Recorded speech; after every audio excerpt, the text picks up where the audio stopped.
ধন্যবাদ এবং অভিনন্দন জানাই।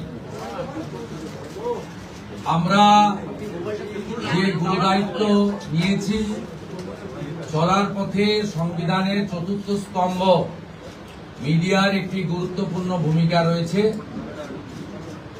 আপনাদের পরামর্শ এবং সহযোগিতা ভারতীয় জনতা পার্টির পরিচালিত ক্যাবিনেট আন্তরিকতার সঙ্গে আশা করে। আমরা আজকে প্রথম ক্যাবিনেটের মিটিং করেছি। আমার সাথে মন্ত্রিসভায় যারা যোগদান করেছিলেন 5 জন আমার অত্যন্ত গুরুত্বপূর্ণ সতীর্থ, সম্মানীয় দিলীপ ঘোষ মহোদয়, সম্মানীয় অগ্নিমিত্রা পাল, সম্মানীয় অশোক কীর্তনিয়া, সম্মানীয় ক্ষুদিরাম টুডু, সম্মানীয় নিশীথ প্রামাণিক, তারা আজকের এই ক্যাবিনেটে গুরুত্বপূর্ণ ক্যাবিনেটে অংশগ্রহণ করেছে। এর বাইরেও মুখ্য সচিবের নিয়ন্ত্রণে সরকারি আধিকারিকরা এবং মুখ্যমন্ত্রীর দপ্তরের উপদেষ্টা সহ অন্যান্যরা ক্যাবিনেটে আমাদের সহযোগিতা করেছে। আমি গোটা রাজ্যের মানুষকে ডক্টর শ্যামাপ্রসাদ মুখার্জির এই পশ্চিমবঙ্গ ভূমি আপনারা যে গুরুদায়িত্ব আমাদের কাঁধে তুলে দিয়েছেন, মাননীয় প্রধানমন্ত্রী নরেন্দ্র মোদীজির মার্গদর্শনে এই ক্যাবিনেট সুশাসন, সুরক্ষা এবং ডবল ইঞ্জিন সরকারের যে চলার পথ রয়েছে, যা অন্যান্য 20টি রাজ্যে চলছে, সেই পথে অগ্রসর হবে। এটা আমি পশ্চিমবঙ্গের দলমত নির্বিশেষে, বর্ণ ধর্ম নির্বিশেষে বাংলার জনগণকে আশ্বস্ত করতে চাই। এই মন্ত্রিসভা, এই সরকার for the party, by the party, of the party ব্যবস্থা তুলে দিয়ে সংবিধান প্রণেতা প্রাতঃস্মরণীয় ডক্টর বাবা সাহেব আম্বেদকরের সংবিধানের প্রধান যে ভাষা for the people, by the people, of the people ভিত্তিতে চলবে। এবারে কাজের কথায় আসি। আজকে আমরা ক্যাবিনেটে, প্রথম ক্যাবিনেটে 6টা সিদ্ধান্ত নিয়েছি। প্রথম, পশ্চিমবাংলার গণতন্ত্রের যে মহোৎসব হলো, দীর্ঘদিন বাদে মৃত্যুহীন, ভয়মুক্ত, অবাধ নির্বাচন গোটা ভারতবর্ষ কেন, গোটা পৃথিবীর মানুষ দেখল। তাই একটা প্রদেশের নির্বাচন নিয়ে আজকে বিশ্বের বিভিন্ন সংবাদ মাধ্যমে আলোচনা হচ্ছে। তাই আমরা প্রথমেই বাংলার জনগণ তথা 93% ভোট প্রদানকারী ভোটারদেরকে নতমস্তকে কৃতজ্ঞতা জানালাম। সাথে ভারতের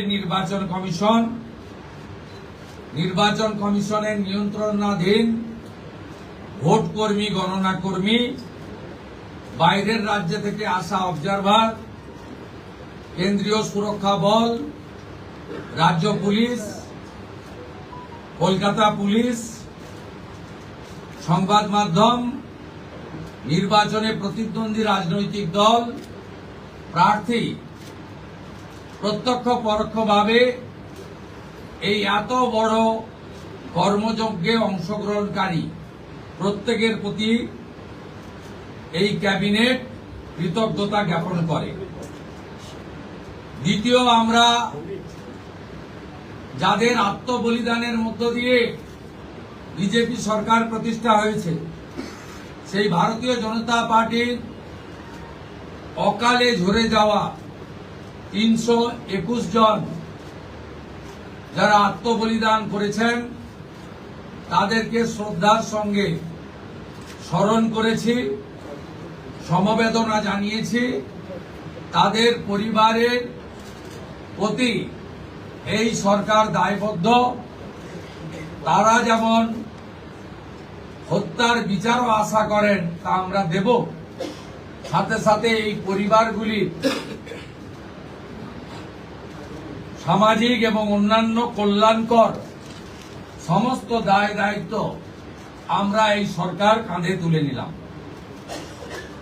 আমাদের দেশের সুরক্ষার প্রশ্ন, পশ্চিমবঙ্গের সুরক্ষার প্রশ্ন এবং যেভাবে জনবিন্যাস বদলে গেছে, আজকে আমরা প্রথম দিনই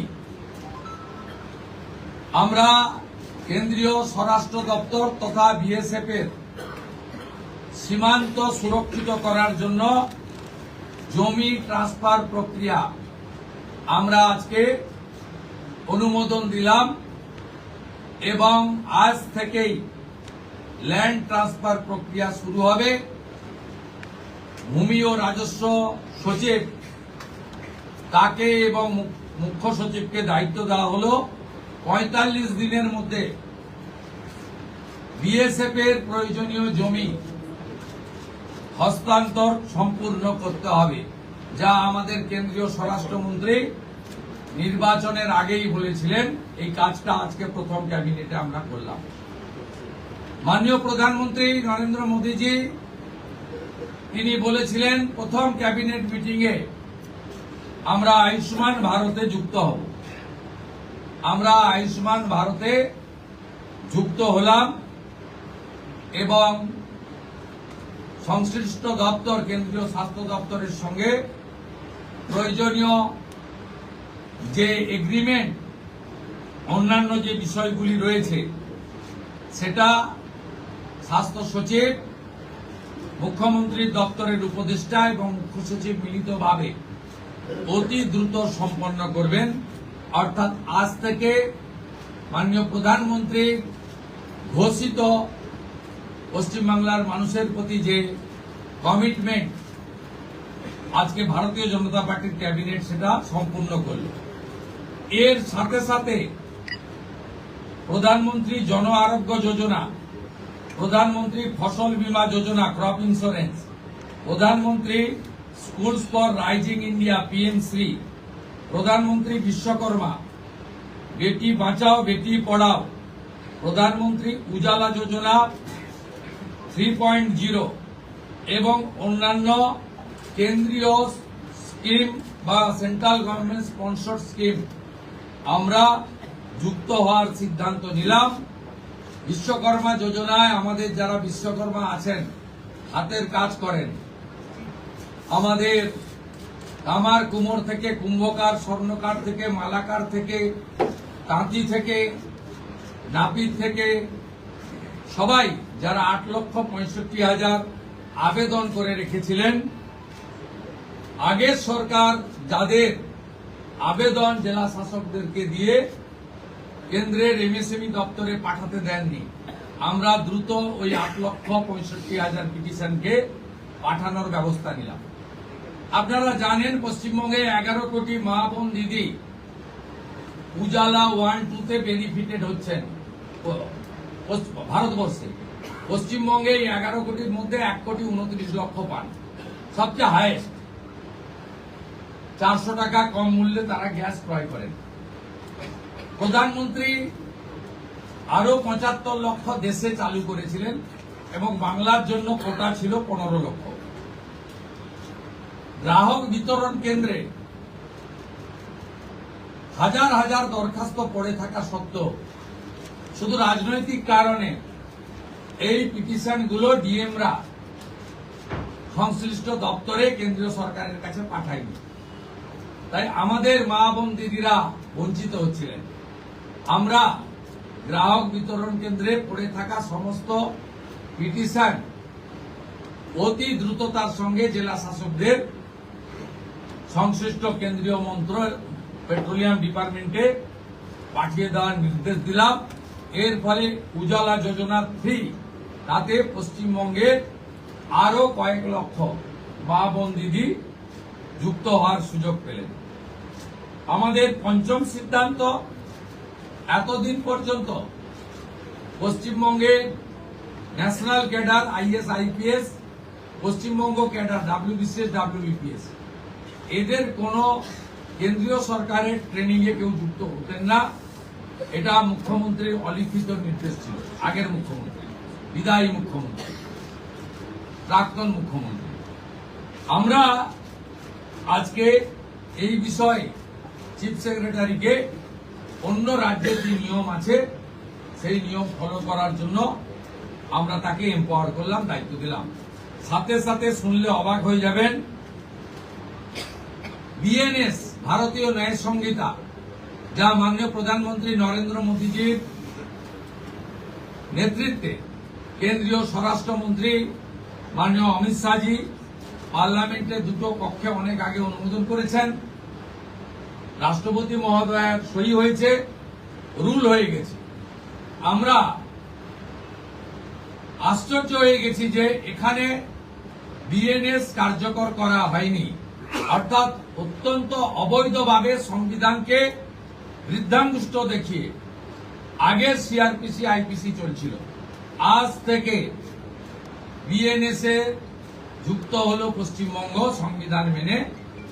আগের সিআরপিসি আইপিসি এই আইন আর থাকলো না।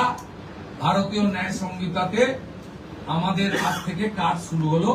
এরও ছাড়পত্র ক্যাবিনেটের প্রথম দিলেন। ষষ্ঠ সিদ্ধান্ত, মাননীয় স্বরাষ্ট্র ও সমবায় মন্ত্রী অমিত শাহজি নির্বাচন প্রচারের রায়দিঘি থেকে বলেছিলেন যে 2015 সালের পরে পশ্চিমবঙ্গে কোনো রিক্রুটমেন্ট হয়নি, তাই প্রচুর শিক্ষিত যুবক যুবতীর বয়স চলে গেছে। 5 বছর এক্সটেনশন, মানে আবেদনের বয়সের ঊর্ধ্বসীমা ক্যাবিনেট মঞ্জুর করলো। এটাও আজকে আমরা করলাম। আজকে এই ক্যাবিনেট সিদ্ধান্তগুলো আমরা নিয়েছি। আমাদের আরো বেশ কিছু কমিটমেন্ট রয়েছে, যেগুলো ইতিমধ্যে আপনারা জানেন। আমরা পরবর্তী সোমবার আবার একটি ক্যাবিনেট মিটিং করব। সেক্ষেত্রে আমাদের আরো আমাদের আরজিকর সহ নারী নির্যাতনের বিষয়ে, প্রাতিষ্ঠানিক দুর্নীতির বিষয়ে, পে কমিশনের বিষয়ে, এরিয়া ডি এর বিষয়ে, এই যে বিষয়গুলি আছে আমরা পরবর্তী ক্যাবিনেটে সেগুলো করব। কারণ আমরা আমাদের যে অফিসিয়াল কাজকর্ম দেখে আমাদের খুব বেশি সময় আমরা পাইনি। আজকে প্রথম কাজের দিন সরকার গঠন হওয়ার পরে আপাতত যে কাগজগুলো রেডি ছিল তার উপরে ক্যাবিনেট আমরা এই সিদ্ধান্তগুলো নিয়েছি, কার্যকর হবে। আপনাদের মধ্যে বাংলার গণদেবতা জনতা জনার্দনকে বিএসএফকে কত আমাদের ক্যাবিনেটে মাননীয় মুখ্যমন্ত্রী প্রয়োজন হলে নিশ্চয়ই সাংবাদিকদের সঙ্গে কথাবার্তা বলবে, প্রশ্ন উত্তরেও অংশগ্রহণ করবে, কিন্তু সেটা প্রয়োজন ভিত্তিক। ক্যাবিনেট ব্রিফিং নেক্সট ক্যাবিনেট থেকে মাননীয় সিনিয়র মিনিস্টার দিলীপ ঘোষ এবং মাননীয় সেকেন্ড টাইম এমএলএ তথা মন্ত্রী অগ্নিমিত্রা পাল মহোদয় ব্রিফ করবেন। পরের সপ্তাহ থেকে দুজন মিলে করবে, একই পয়েন্টে করবেন, নিজেরা করে আমি জনস্বার্থে একটি গুরুত্বপূর্ণ তথ্য দেব যে কিভাবে পশ্চিমবঙ্গে যে সরকারকে মানুষ রিজেক্ট করেছে, ক্ষতি করে দিয়ে গেছে। অনেক কিছু পাবেন পরপর। 16 জুন 2025 ভারত সরকারের পক্ষ থেকে জনগণনার জন্য office of registrar general of India, ministry of home affairs তারা পাঠিয়েছিলেন। জুন মাসে 2025, আজকে প্রায় 1 বছর হতে যায়, 11 মাস অতিক্রান্ত। পশ্চিমবঙ্গ সরকার এই ফাইল ফেলে রেখেছিল এবং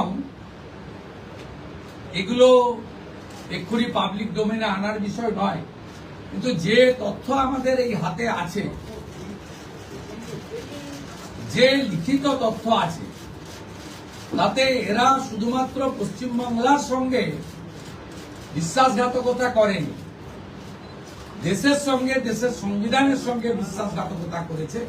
এবং এদের মূল লক্ষ্যই ছিল এই জনগণনা আটকে দিয়ে মহিলা সংরক্ষণ যাতে ভারত সরকার করতে না পারে, মহিলারা যাতে বিধায়ক সাংসদ না হতে পারে, সেজন্যই এসব করে গেছে।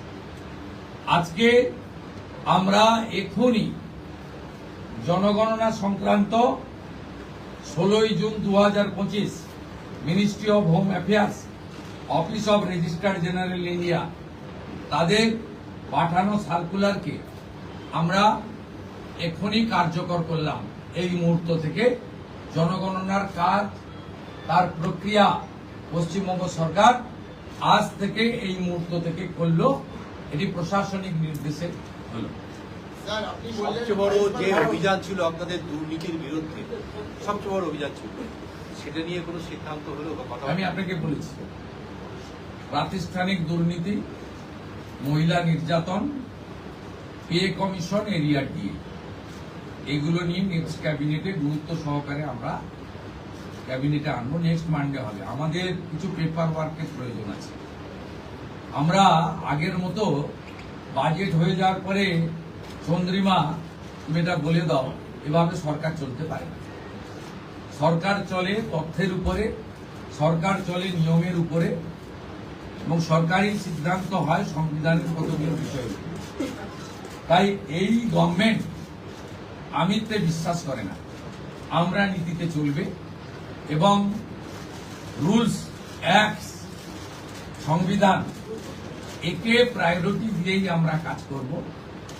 আমরা আশা করব এই সরকারের কোনো সিদ্ধান্ত নিয়ে, আপনারা তো বটেই, আমরা বেঁচে থাকা কিছু 2-4-5% যারা সমালোচক, সেই সমালোচকরাও কোনো সমালোচনা করতে পারবেন না, এই রকম সুযোগ এই সরকার দেবেন।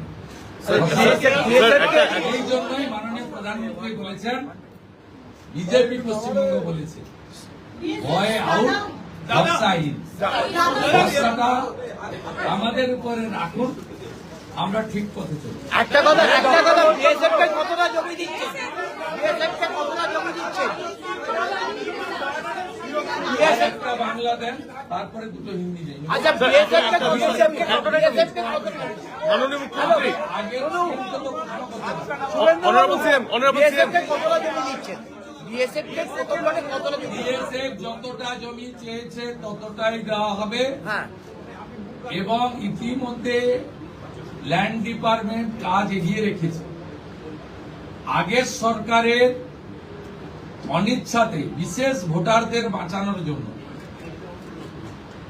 অভারতীয় অবৈধ অনুপ্রবেশকারীদের বাঁচানোর জন্য তারা ভূমি দপ্তরকে কাজ করতে দেয়নি, এবং মহামান্য কলকাতা হাইকোর্টের নির্দেশও অমান্য করা হয়েছে, যেটা কোনো সরকার করতে পারে না। আমরা ল্যান্ড ডিপার্টমেন্টকে আজ থেকেই রেডি থাকা জমি হস্তান্তর করতে শুরু করেছি। আমার কাছে যেটুকু আমি এলওপি হিসেবে খবর রেখেছিলাম, 90% জমি আপনার land department government of West Bengal transfer করতে পারে। এক্সাক্ট সংখ্যাটা মুখ্যমন্ত্রীকে অনেক কিছু ভেবে বলতে হয়, যেটা বলতে হয় তার অথেন্টিকিটি যেন থাকে, তার যেন পূর্ণ সত্যতা ইত্যাদি থাকে, এটা করেই বলতে হয়। তাই এইভাবে আগের সরকারের মতো আলপটকা প্রশ্ন উত্তরে বর্তমান মুখ্যমন্ত্রী বা তার ক্যাবিনেট যাবে। স্যার একটা কথা, স্যার একটা প্রশ্ন, কেন্দ্রীয় প্রকল্প, মাননীয় মুখ্যমন্ত্রী, सवाल उठाए थे, आप जब विरोधी में तब उठाए थे, अब सत्ता में आप आ गए, आपका सिंगल